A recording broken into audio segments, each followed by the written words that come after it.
What's going on, everybody? It's Tyler from Dirt Road Country here. I am joined by a very great guest who's just putting out her debut album called California Cowgirl. She's with me right now. Annie Bosco joins me. Annie, welcome. How you doing? Hey Tyler, I'm doing great. Thanks so much for having me. Absolutely. How's everything going on in your world with the album out? It's great. It's been pretty crazy nonstop. You're always thinking of like the last minute things like, oh, do we do this? Do we do this? Do we do that? Like, obviously we're prepared with stuff, but there's always a few curveballs, but really fun. There's been so many events around the album, which has been really fun to get to celebrate with fans and friends. For sure. I know it's a long time coming too. I feel like I've been seeing your Yeah. music for a while and listening to it. How does it feel Mhm. finally having everything out there in the world? It feels like just another step, honestly, because I think I've been self-releasing music for so long. Um, I think there's a new wave of excitement because I've never done an album. Mhm. And I think albums are really popular again. I think people want albums again. There was a long period of time where it was like albums don't matter, singles, EPs, singles are all that matters. And now all of a sudden, I feel like albums are making a real resurgence where there's importance, placed on them. So, yeah, which is probably the reason why we made one. So, speaking of albums being important, and I guess kind of theming and everything, how did you Mhm. come up with the title, using the title track California Cowgirls, the name of the album? California Cowgirl, well, it came about multiple ways. I think the first time I heard it, I was doing a podcast with Dwight Yoakam called The Greater Bakersfield.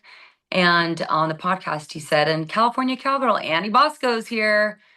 It might have been like the bio in my Instagram, page or something like that, but he used it to describe me.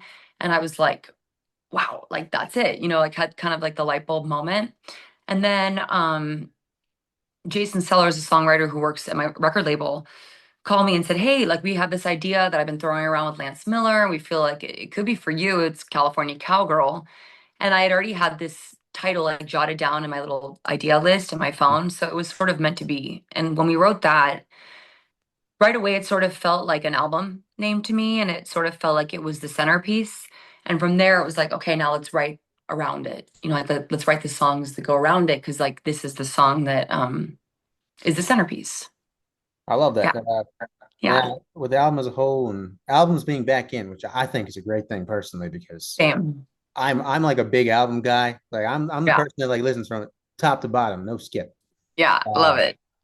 now, it's 18 songs, which I know. It's a also lot. fits into the current album culture because albums right now aren't like 10 Yeah. long albums. They're almost Mhm. double albums. So Yeah. you Yeah, got and a back in lot the of day, I songs. feel like they would never went over like 10 songs. Like back in the day, Mhm. there were always just 10 maximum. Yep. So, mhm. So what was the decision going into that? And do you have a personal favorite? Because there's a lot of fun songs on the record. I'll get into that. Yeah. Yeah. I think when I started to submit songs, really was my label president that decided to do more songs, because when you release an album, the number of new songs that you put on a record, it needs to match the number of older songs, Yeah. in order for it to be considered an album. So there were a bunch of older songs that they felt passionate about keeping on the album, which meant I needed to match the number of new songs. And I guess they felt that there was enough new ones that they felt were strong enough to do and to put out. And so, yeah, that's really how that came to be. Love that. And There's I feel one. like my favorite song is so hard. I have my favorite shit kicker off the album, and I have my favorite like make you cry off the album. So I think it just Hear depends both on of what them. we're in. What's each one? Yeah. Watch Me, the opening track, like I love it. It's my own like pump up song. Yeah. And I think, it's sort of in my industry, you almost get numb from hearing no, because it's just so, before I ever hear anyone tell me why something could happen, I hear 10,000 reasons why it can't. And I it's like love I that. Yeah. feel as though people just want to like prepare you to fail. I don't know what it is. But I feel like especially as a woman, you just have to work harder. That's just the truth. And and so it's like, hey, if you don't really think that I can go do this, then you can just sit and watch me do it. Well, you've proven everybody wrong because it's a great record. Thank you. You're Thanks, welcome. Tyler. But Thank you. there's another Yeah. song that, it kind of has gone viral the past few weeks because you partnered with Ariad and 49ers starting quarterback Brock Purdy. and the Yeah. defensive lineman dance, honky tonk heartbeat. You obviously changed the Oh, words up to the song. How did that yeah. all come to be, and how fun was it to shoot everything? Because it looked like a blast. It was so fun. Ben Christensen, the director, is brilliant. He's been doing a lot of like beautiful Western work, and Brock Purdy's like such a an incredible person. He's so like moral and has so much integrity. I have just so much respect for him. And he, he loves to line dance. So they kind of Ari came to me, who I'm sponsored by, and I said, "Hey, we want to do like a lineman dance with linemen." And I was like, "That's very clever." And so I just immediately kind of went to like, "I'm a honky tonk man," like Dwight. I just heard that in my head, and I felt like something between honky tonk man and boot scoop boogie, where I could like, it was sort of like, had the directing like moves of telling people what to do. Yeah. It sort of felt could be really good for that song. So you had a lot of really cool collaborations on this album too. Joe Nichols, Mm. Darius Rucker, and Dwight Yoakam. Um, Yeah. I feel like from the listener standpoint, again, that's Mm. a star-studded list of artists to have on your debut record collaborating with. Yeah. How did those all come to be, and how fun were they to record? Because they're three great songs as well. Thank you. I asked them really. Oh, yeah, I asked them, and I don't ask very often. It has to make sense, yeah, and if it doesn't make sense, I'm like, no, I have to either like know them personally or feel like maybe the song sort of resonates with whoever they are. With Joe, we'd already had the song out. He put it on yeah, his album, and I just felt like, why not put it on my album? Because it did pretty well. And with Dwight, I mean, he's the king of California country, and that was released as a single, but I felt, that being one of my more streamed songs, I felt that it was important to highlight him on this project, California Cowgirl. He's the king of California country.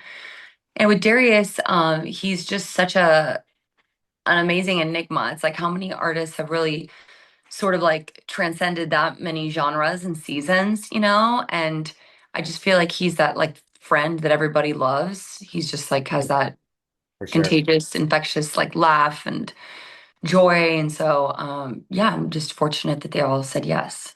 I love that. And speaking of like Mhm. the California country culture, I feel Yeah. like it's kind of, well, it's not really that similar, but I'm from the other side of the country. I'm from New Jersey. I want Yeah. to get to know the California cowgirl and you and how Oh, you got yeah. into country music because I know like where I'm from, a lot of people don't realize there's a lot of country parts of the Northeast and New Oh, Jersey, yeah, of especially course. like California's the same way. Like Yeah. you're from Thousand Oaks. What was it like growing up there and how'd you get into country music? Because it is a big thing. Yeah. So where I grew up, it's like lots of soccer moms and, like church on Friday and very just a little almost Pleasantville-esque town and community. My parents chose to raise us there because my dad's was in farming and their headquarters was in Oxnard, California, which is in Ventura County, which is north of LA. And once you go north of LA, you hit like farmland. And a large part of California grows, I think almost 75% of the nation's produce is grown in California. So as a kid, my favorite time, like with my dad, we'd drive in his truck through the fields and we'd listen to old school country. His favorite is George Strait. Loved Toby Keith and really kind of loved like more traditional country. Yep. So that's really where it started for me. And then when I started to write songs as like a young teen, all my songs were country and everything that I was writing was country. And then I discovered Shania Twain and it was like game over after that. Yeah, well, it's easy to do that because it's those are just Yeah, all great songs growing up. yeah, exactly. Yeah, 90s country was like arguably the best era. I mean, just the caliber of songs. Like, I was a fan of songwriters before I ever knew who they were. I just would hear like Craig Wiseman songs on the radio or Matraca Berg and like be like, God, these songs are so good.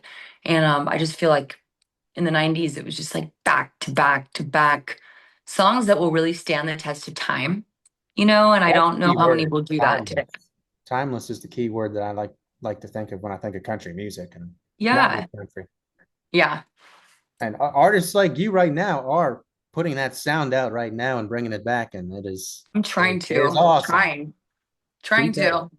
Well, with the rest of the year ahead, which is not very much, it's I already know. October. You have this album Yeah. out now. What does the rest of 2025 look like for you? And as we head into a new year of fun.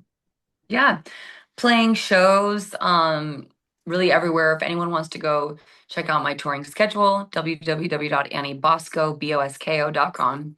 And I'm going to continue to put out a few more singles after the album, leading into the holidays, which will kind of be repackaged as a deluxe album. And yeah, those are just a few of the things off the top of my head. Love that. And folks, if you don't already follow Annie on all of her social media platforms, Instagram, TikTok, subscribe to YouTube, do whatever you got to do. Go follow her. Go stream the debut album, California Cowgirl's out right now. It's 18 great songs of pure country music. Annie, thanks so much for joining me. Thanks, Tyler. I appreciate it. We got it. We'll see you guys next time.